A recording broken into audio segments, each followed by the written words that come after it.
When an angel comes to visit,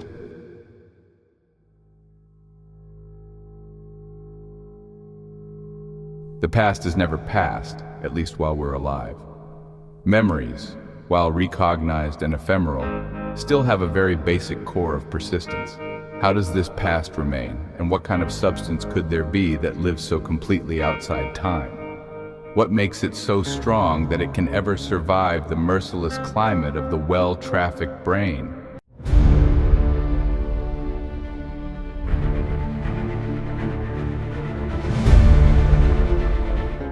In what storm's eye does it reside?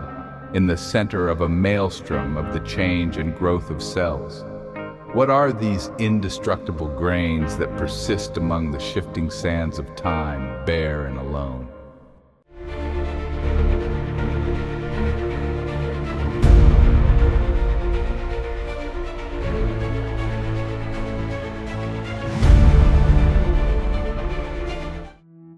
A memory returns from a taste of butterscotch, from which Grandma's olden days home then arises, and then related connections further become.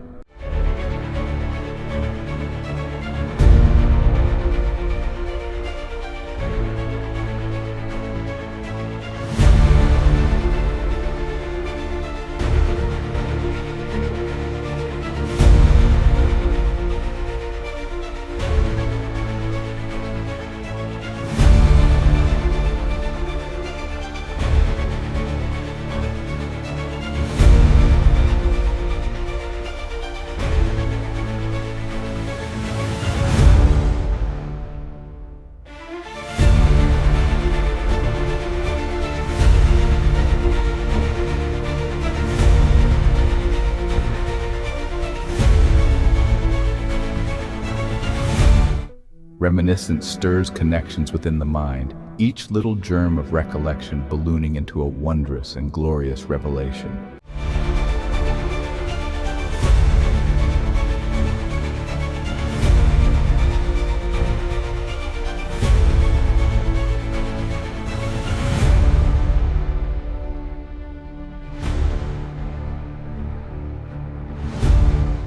How do such apparitions reappear, sink and swell, float and change, withering the acids of time's reflux? We know why, prions, but this essence pales compared to the sensation of life's enjoyments redux.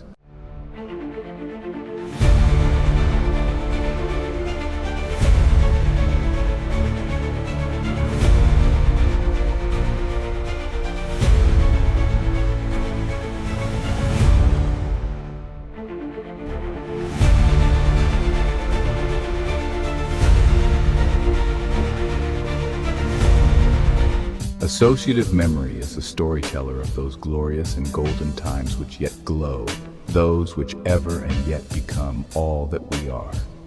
A park bench last Christmas reminded me of this tale of once upon a storied and magical time.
It was the near winter of '61. I was in 8th grade. Though living in Oak Park, I was contained within the flourishing parish of the grand 16-room St. Bernardine Catholic Grammar School and Church in Forest Park, Illinois, just across from the once world-famous Atomic Fireball factory.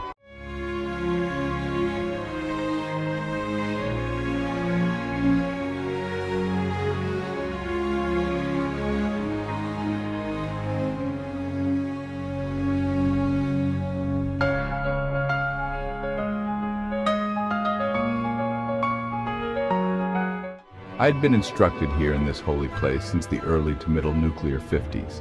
The wall clock hardly ever swept the time away, but for when I wrote. The school library was geared towards the low grades, and so I'd borrowed books from the town library. I sat in the back row so that none wouldn't know. As the interminable hours wore on and on, I wrote the germs of some of my later stories, dissolving the time away by roaming dreamlands. The disastrous 7th grade experiment of separating boys from girls was long over.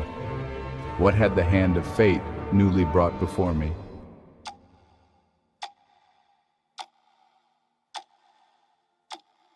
In the bright, sinuous form of Karen Nichols? Whenever she spoke, I would put down my pen. At last, someone normal yet exciting, I thought. An atomic fireball soon rolled across the floor. Her vision glimmered and twinkled. I caught her eye. She returned the look, giving an eye for an eye.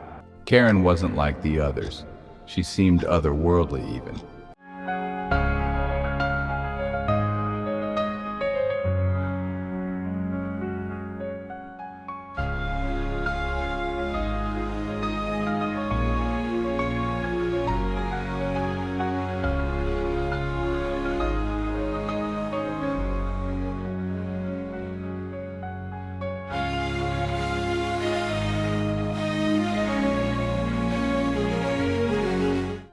A while later, Bad Frank Santoro, a reject remanded back here once again from another school, was carrying a big stack of books across the room toward a shelf when he pretended to slip or trip, sending the books scattering in all directions.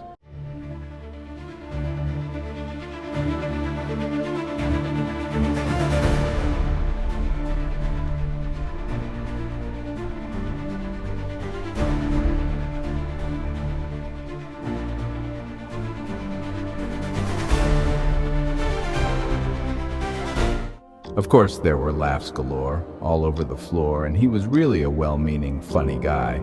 But in a few days, he was gone to some reform school. So it went, but there are too many such tales to tell. My seat was in the back corner of the classroom, so I could peruse more meaningful offerings, and so I could sneak out the door now and again. Upon return, a kid would signal me back in. In the basement of the school, there was a lunchroom and an all-purpose room having a large stage and basketball hoops, a gym auditorium.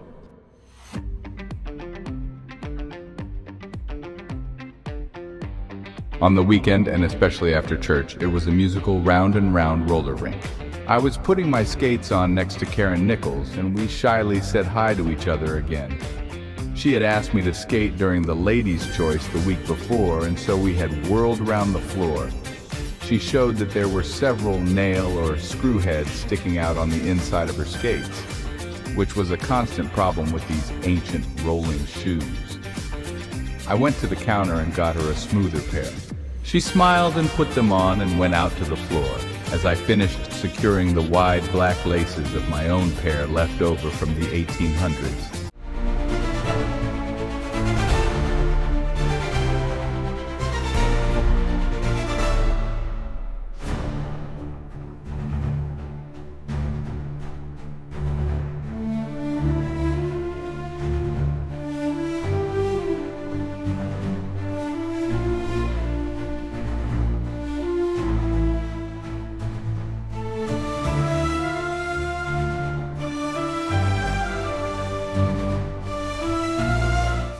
There were times when Cupid's thrown darts stuck in youthful hearts. Lady Karen chose my hand, and we glided and rolled, ever a watch of the four pillars, while our eyes met to look within. It was too noisy to talk.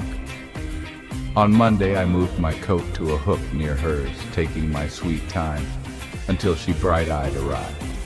I asked for her hand and held it, keeping it there while I put my other hand over hers, she doing the same with the one she had left.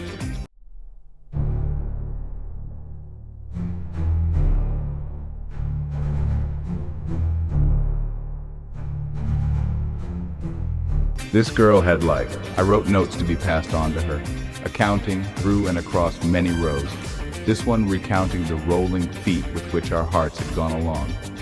She read it and turned back and looked between all the student heads, her desk being way up and across near the front.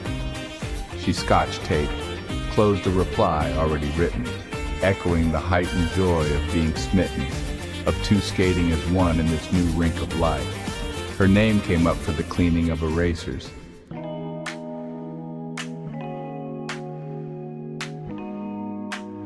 And so after she went, I crept out the back door. If the sister had noticed my empty seat, then maybe it was that I had gone off to pee. Yet down the stairs I went, on through the bottom floor and out onto the front stoop of the 3 stone steps. There she was, my literary world come to life. Within the clouds of chalk dust and the big snowflakes, banging the erasers on the stone. The dust cleared, and she emerged like an angel, as one sprung up from the snow. I chanced to hug out there in the cold.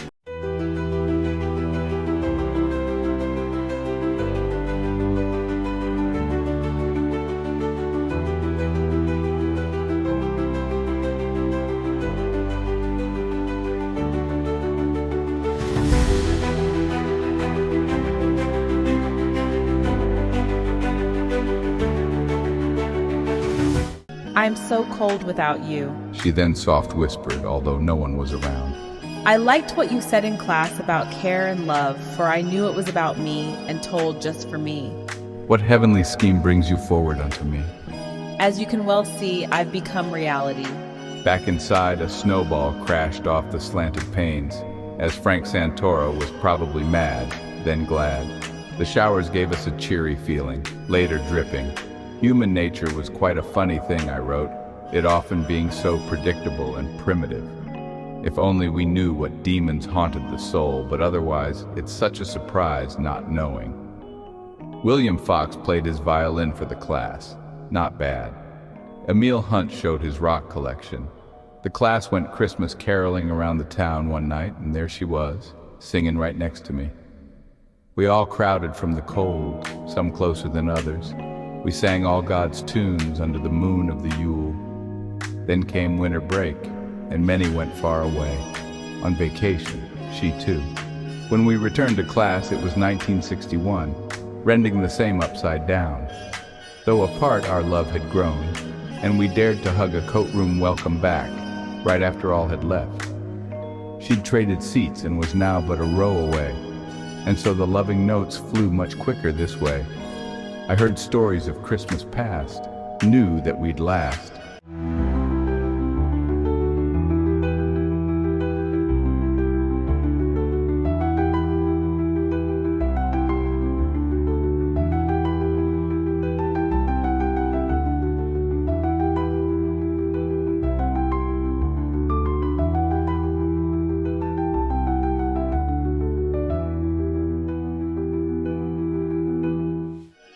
Frank Santoro was back.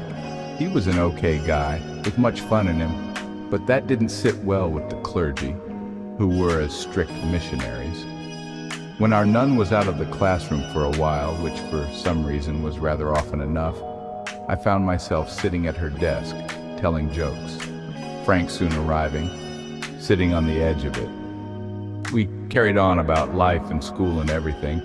'Twas one of those spur-of-the-moment things working.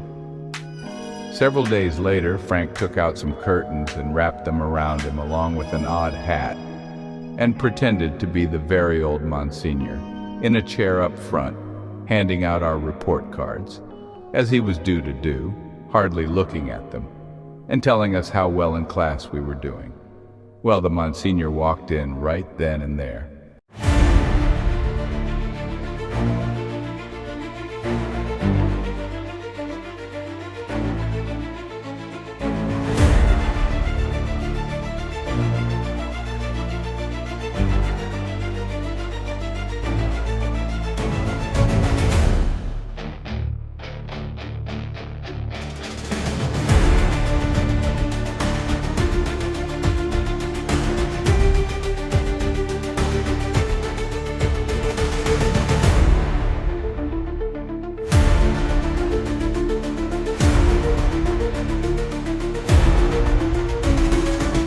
Good old Frank was never seen or heard from again.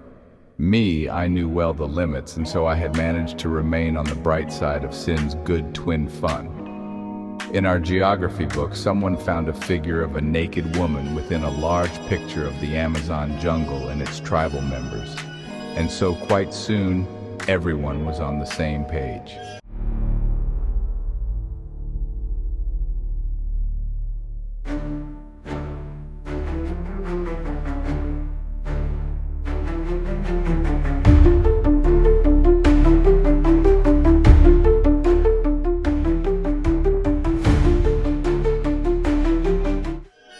We didn't have geography class for a while, but then it resumed with part of that picture blacked out.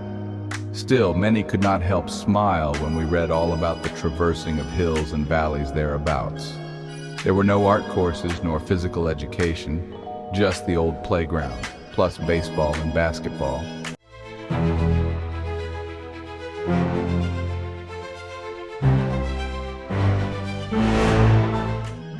Tom Jameson, an excellent student, stayed home from school for 3 months, not even his mother knowing why, and ended up being run over by a freight train.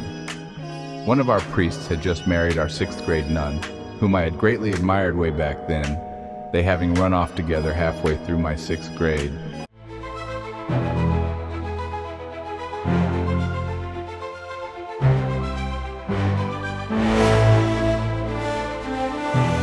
Now Monsignor's gone to heaven and wasn't replaced.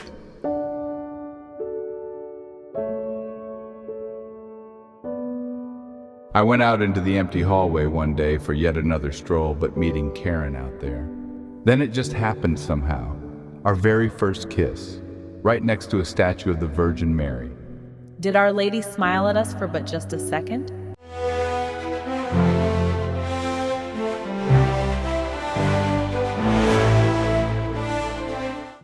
Winter still held its wretched cold and icy grip.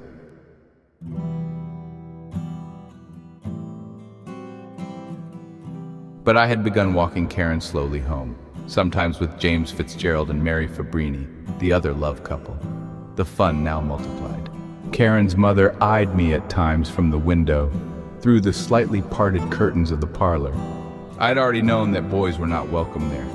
Parting wasn't easy, but that only made the minutes more precious. However, there was always skating. From then on, we parted ways a few houses away. After the bell ending the lunch recess had rung, we would always end up next to Jim and Mary, in a little nook of a small indentation next to the convent.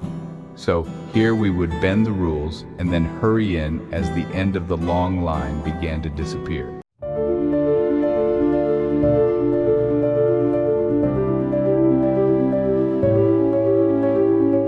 We learned history, English, math, and religion, but not any biology, so this we had to remedy all on our own. Warmer weather had arrived on some lucky days, and when Jim and Mary would duck behind a tree, Karen would lift her eyebrows, and hugs and kisses became those years ago in the shade of a large oak. Spring had now sprung, and I'd told her of Maple Park, just across the border in Oak Park, where we boys and some girls sometimes played touch football after school. In the next section of the park, there was a bench, out to the side of the baseball diamond's right field, secluded by leaves and branches overhanging from maple trees planted 100 years ago. It was near to where I'd warmed up my pitching arm. My life was much freer than Karen's. Here we passed some longer times of warming up just after school. She's supposedly out rehearsing for a play. Spring fever and Mother Nature gave their blessings, that no one really knew to what lengths our friendship had gone to in mind, body, heart, spirit, and soul only made it all the more special and wondrous.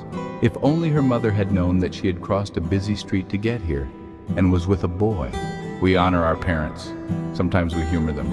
The baseball team was of kids from the neighborhood.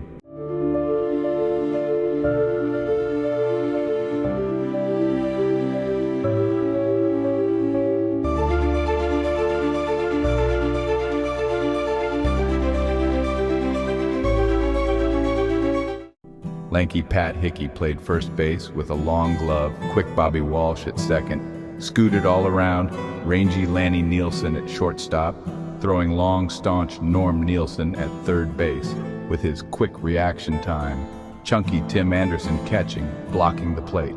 Two of our three main pitchers were in the outfield, like Jeff Anderson and myself, or alternates, including sometimes the crippled Billy Caraher, who would catch the ball with his one good arm, then take the glove off and throw the ball with that same arm. I was playing center field one fine evening, we just having enough players that day, as noted upon seeing our empty dugout when we were out in the field.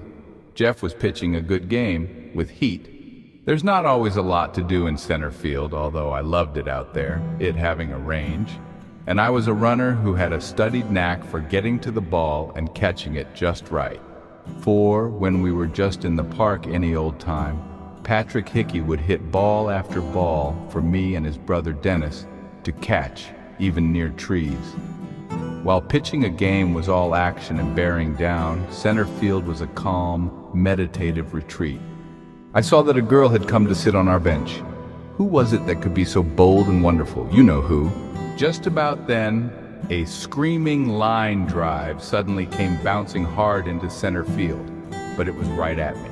I picked it up and quick unleashed a throw to home on the fly, just in case.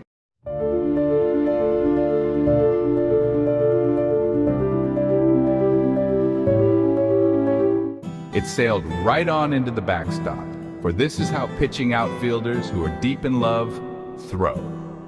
It took a lucky bounce right back to the catcher, and they caught someone in a rundown. He was out. What kind of throw was that? She throws me, I said, pointing to Karen right there. Well, it worked out. The guy thought he could make it home. I headed toward the dugout, looking at Karen. What are you doing out on a school night, my dear? My mother had to go to my aunt's, the kids too. And here you are. In the flesh. After the game, we walked 2 blocks to one of the first McDonald's for our first date. Dusk thus fell, and we crept back toward her home in the silent dark. Was she really out here? I asked myself later. Recess was outdoors now. The schoolboys all playing 16-inch softball across the street from the church. Baseball gloves were not needed for this size of ball. Sometimes noisy freight trains would go by.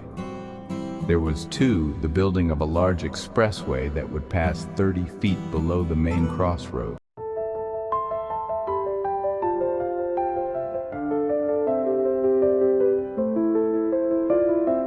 These were the wonder years, when the lilacs of love had bloomed.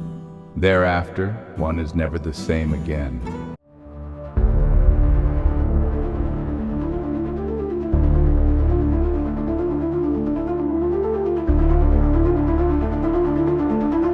The years yet come and go, but the love flowers remain ever freshened as a daisy in the hallowed shrines of the memories that can stand up against time. Love's first emotion rose from the lilac, for it blooms when nature is first aroused. It is love's youngest dream to us come back, where it will ne'er again remain unspoused.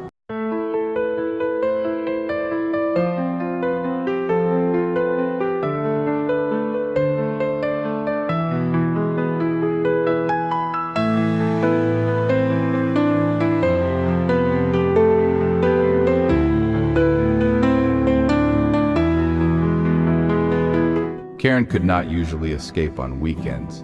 She not only not allowed, but ever needing to care for the younger siblings, all 6 of them. And so these were a long 2 days filled with sports and playing poker and all the boys do, like sleeping outside, for we had a tent, and setting off firecrackers.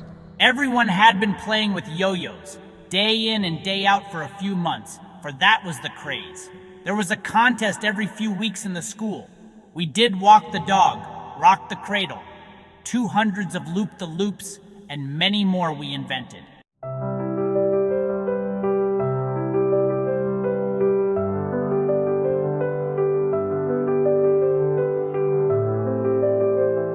School days plodded on, but for her love and friendship, all of us getting restless as June began. It was just too nice outside to be stuck in school. What would the summer bring us?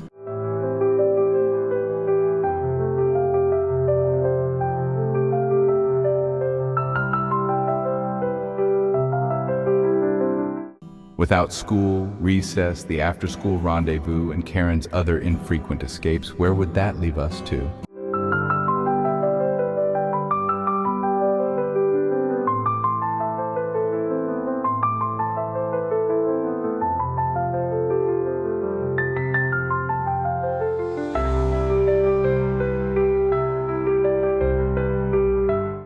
It occurred to me that we need not go to school on some of these days of the last weeks. Back then, the school didn't call your house. Oh, for boyhood's time of June, crowding years in one brief moon, when all things I heard or saw, me, their master, waited for. John Greenleaf Whittier.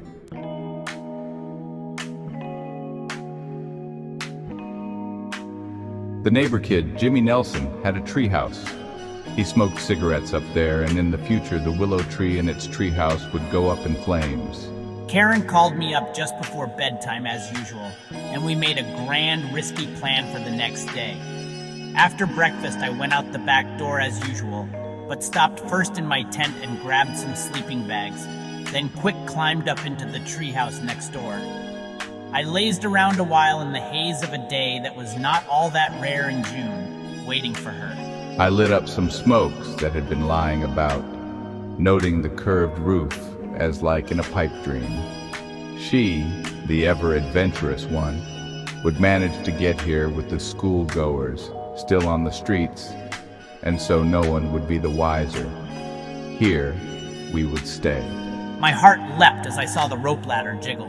The soft airs waved the curtains, and the warm balm breezed and breathed upon us as we kissed and snuggled and told life and love stories through a long day in June.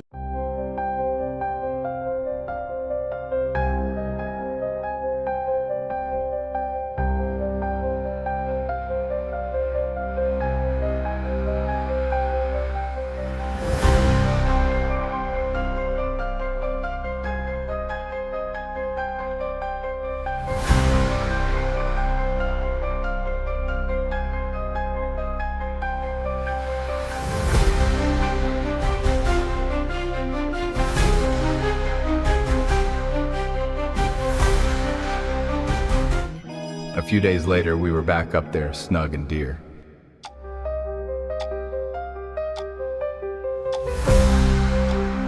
The last week of grammar school was soon upon us, and then the last day was at hand, the party time. I had been on patrol boy duty all week long at the street near the school, guiding the little ones safely across this last danger to the church and school. I wore the white belt that went diagonally across the chest and over the shoulder and down. The school bell rang to start the day as the last batch of latecomers waited to cross. One last duty, then I would roll up the patrol belt in a certain way and tie it with a rubber band into a package. A truck suddenly veered into another lane on the busier street of this corner and caused a lady's car to go off the road heading toward us. I spread out my hands as if that would protect the little ones and stop the car. A telephone pole stopped the car. Fortunately, she wasn't going very fast, but there were no seat belts in those days, and so she must have bumped her head, for it was bleeding a bit. She half slid out of the car when the door burst open. I told the kids to wait, and I went to care for her, situating her back into the seat and tilting it back so she could relax until the ambulance came. I was a bit late to school, as I had to tell the police the story of what had happened.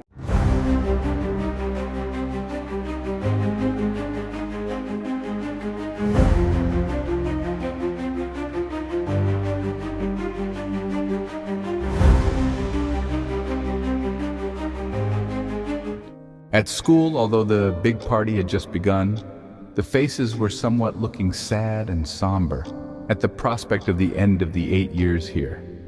The Oak Parkers would go on to their own high school and the Forest Parkers to theirs. A sad separation. I was caught up in the scene and didn't mention the accident. Karen had been selected to speak. The speech went so well that tears came to my eyes. We didn't say a whole lot during the walk home. We didn't have to, for we were joined at all points. I went off on vacation with my family to a lake in Wisconsin and sent her letters. We got back in time for an important baseball game the next Saturday at an away field.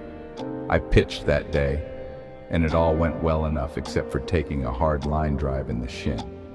Jeff pitched the last 2 innings and sewed up the game. After the final inning, a dented car drove up, the one that had encountered the telephone pole.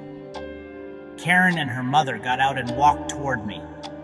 What the heck? I'm in trouble now, I thought. There was but a bandage where the blood had been, and then Karen's mother gave me an unexpected hug. Are you the one who truly loves my daughter? I'm he.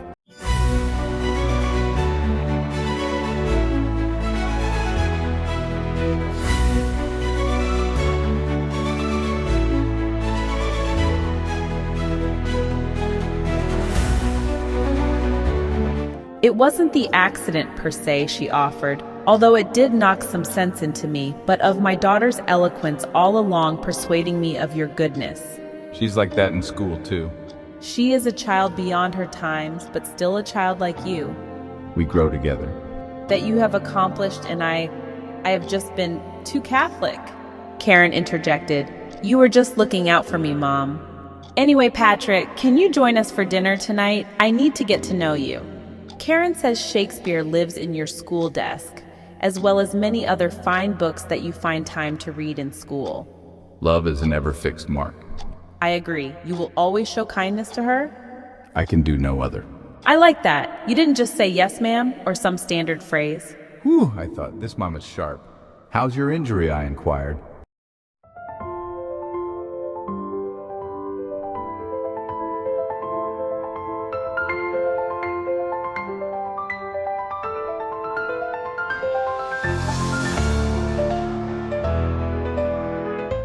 I'll be fine, but I have to admit that I was spying on you.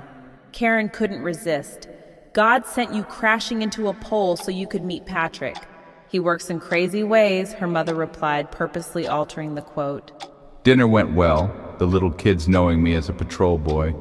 So we could now go out on real dates, at least as well and as far as we could, walking to the movies on Lake Street or to the gigantic circular swimming pool and sharing a Green River soda afterwards. And ever to the park bench back we went as well.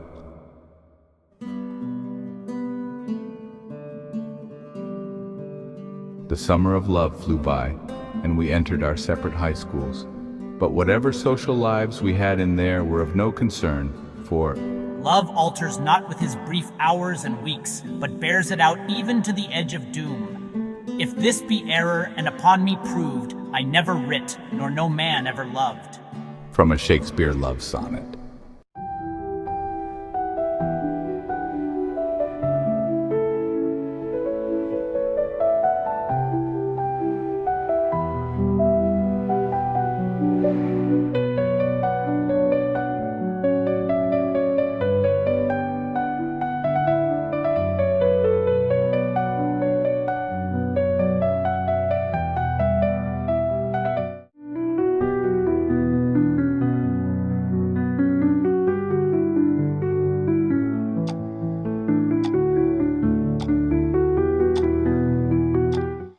A few months later, the world crashed when Karen's father's company transferred him and his family to California. Nothing much mattered for a while. I was at the edge of doom, but her letters soon perked me up. She had plans to return next year and live with her aunt in Oak Park. She would be going to my high school. The letters strangely stopped around Christmas for about a week or so, and then this last one came from her mother. Heaven has recalled our angel. She died in her sleep. The doctor said that her heart was too large. She lives within you now, as that ever-fixed mark that looks on tempests and is never shaken. It is the star to every wandering bark whose worth's unknown, although his height be taken. Love's not time's fool, though rosy lips and cheeks within his bending sickle's compass come. I had now gone well beyond the edge of doom, but strangely enough, there was beauty there.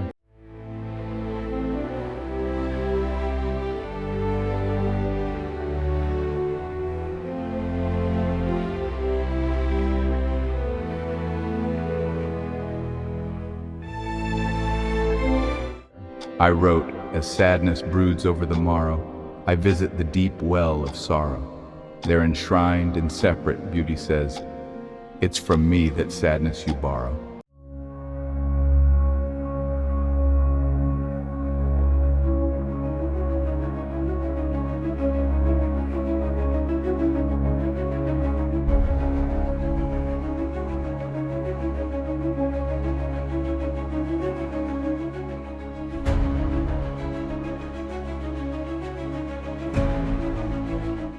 We have all the time in the world, time enough for life to unfold all the precious things love has in store.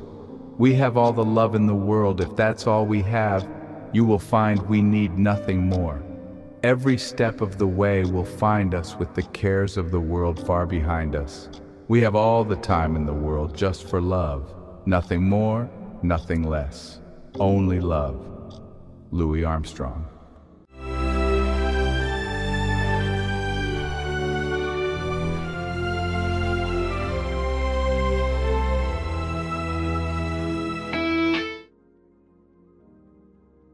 I am returning to my modern world now, but I'm holding on to one last vision, that of my girlfriend and I walking home from school through the forest, walking the log across the creek.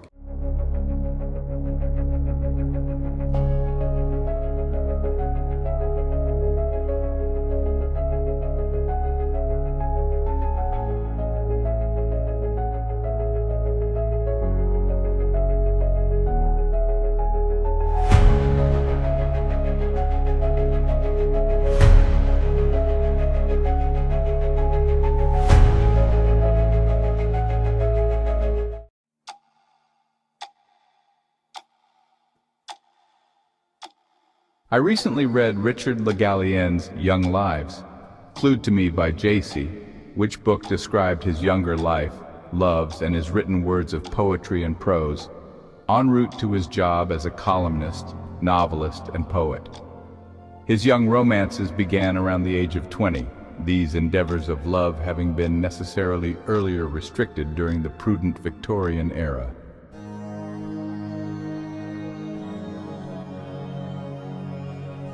What a difference 150 years makes. No more chaperones. Go back thousands of years, though, when the lifespan was only about 40, if that, and we'll find marriage at 13.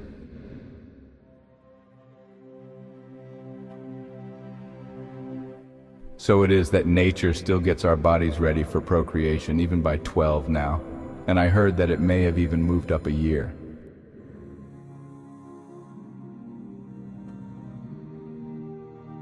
Gallienne became relatively famous. I'm not, but JC had pointed out some similarities, such as lineage, history, general outlook, metaphysics, romanticism, elfin lore, writing a rubaiyat, sailing ancestors, and poetry prose, not to mention the love of the female form.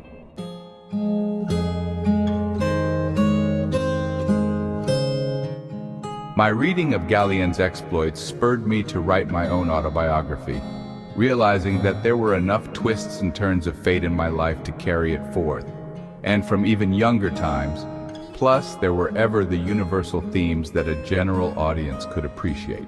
Plus, I had a reservoir of untapped material. I'm 75 at the time of this writing, and I've perhaps exhausted the other genres, having done near one of each. Who really cares, though, about my life in particular?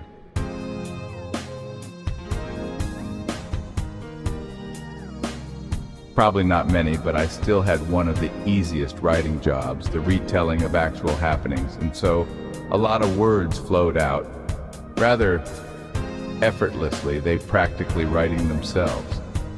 I had to take advantage of myself while I was still in the mood.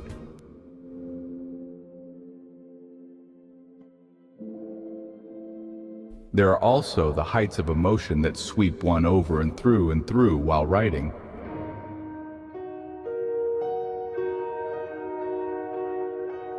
Our rememberings try to describe reality as it really was experienced, but that sheer essence may elude, although some general outline remains. Then too we add to it, subtract from it, and reconnect by association to the new.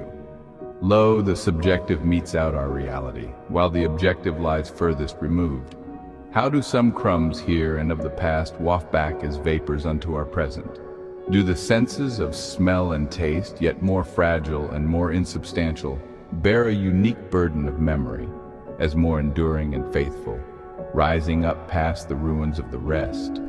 Just noting the butterscotch back then, without its tasting, would not have made the mark. Time mutates some ancient pastimes, and so they are not wholly recaptured and sometimes rather fallible, even altered more by the call to mind, yet they are there.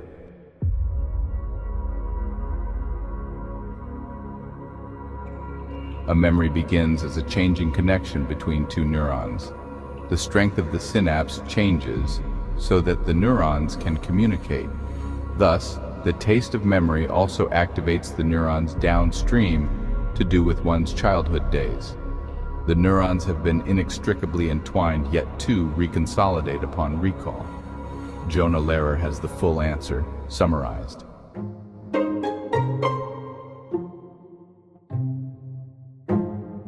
The memory-making process needs proteins for the cellular construction of remembrance, yet the life of a protein is but 14 days. And some hippocampal neurons die, and some are born anew, yet some memory seems immutable.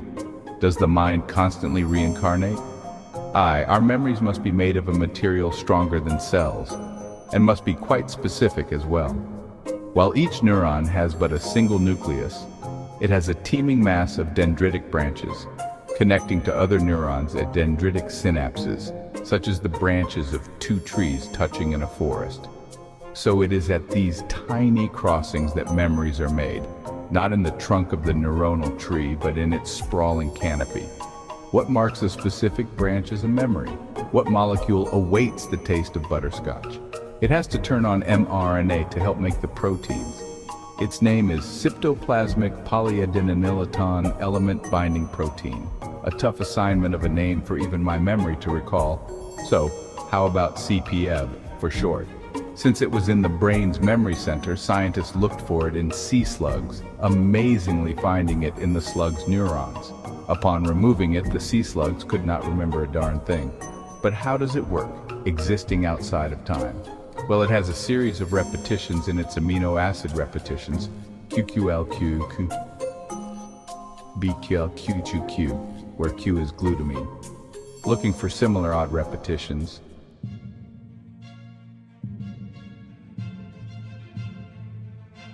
what looked like a prion was found. Prions are pathogens of Earth's nastiest diseases. They are everywhere and have two distinct states, as no other proteins do, one active and one inactive. Without guidance from above, they can switch states and alter proteomic structure without changing DNA, and then transmit their new infectious structure to neighboring cells with no transfer of genetic material. Biology's sacred rules are violated. In the brain, Krebs proteins are sturdy enough to resist time, they being virtually indestructible. Yet they have plasticity, being free of the genetic substrate, to change their shapes, creating or erasing a memory. When we think, the neurotransmitters serotonin and dopamine are released by neurons, which switch the CPEB protein into its active state by changing the very structure. The activated CPEB marks a specific dendritic branch as a memory, recruiting the requisite mRNA needed to maintain long-term remembrance.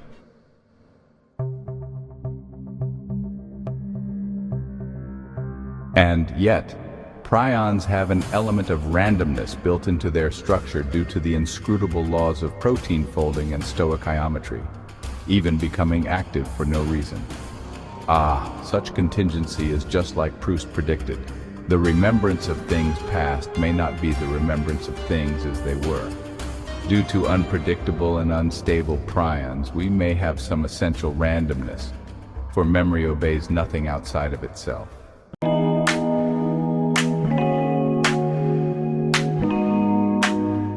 Shooting pool, all of billiards they say is so true, for my father bought me a table too. Being in the right spot at the right time was my pool fortune created on the dime.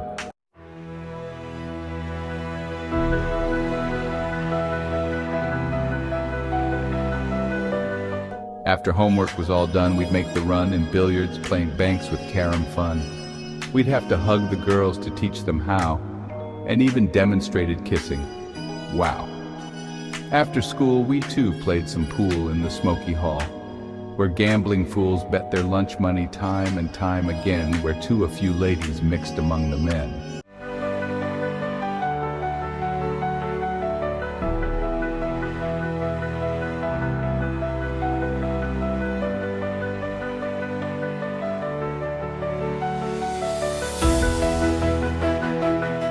I won an Army 8-ball contest, winning a carton of useless cigarettes, so I gave them away, for the play's the prize, keeping me here and away from paradise.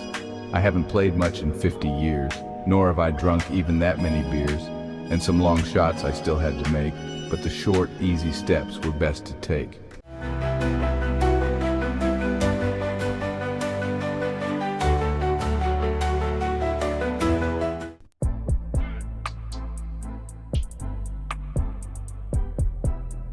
I turned to tennis, the theme much the same, though the bounce was but upon the ground. Don't look up too soon from the knowing aim and follow through. Works too for other games.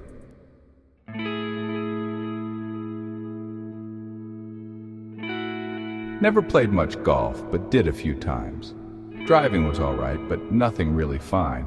But upon the putting green, my eye was right. Sinking putts like billiard balls, left and right. I used the other end of the golf club, shooting the golf ball from that cue stick.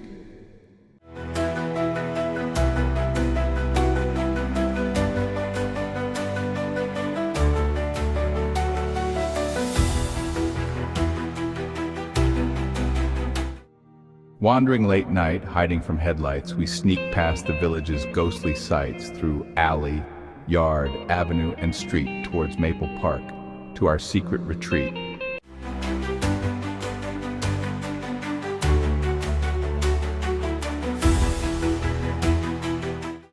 We lay in the park this night, looking higher. How strange that all the stars are on fire. Are they above us or below us? Both. We clutch the grass so as not to fall forth.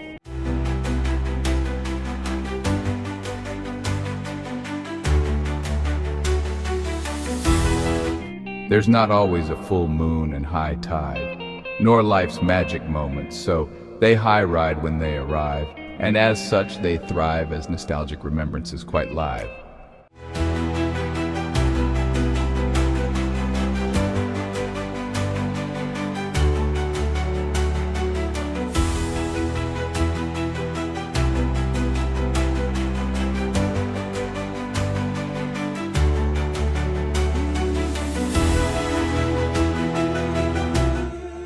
The year with the 13th month added. Remember hail, winter storms, the year in the month of brand new airy.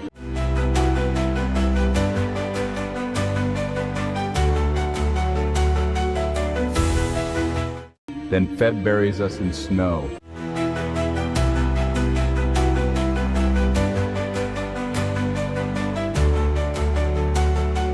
March, Lady April, spring.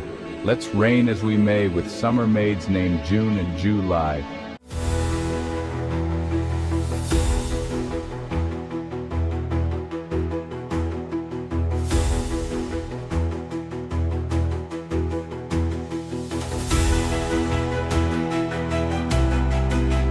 Until after a gust of hot withering wind, the sunny fire burns out.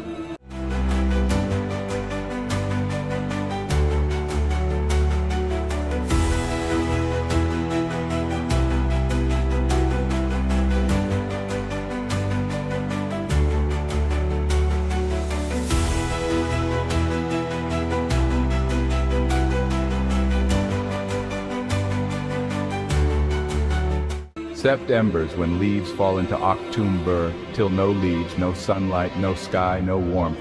November, next de rain, de sleet, de cold, December.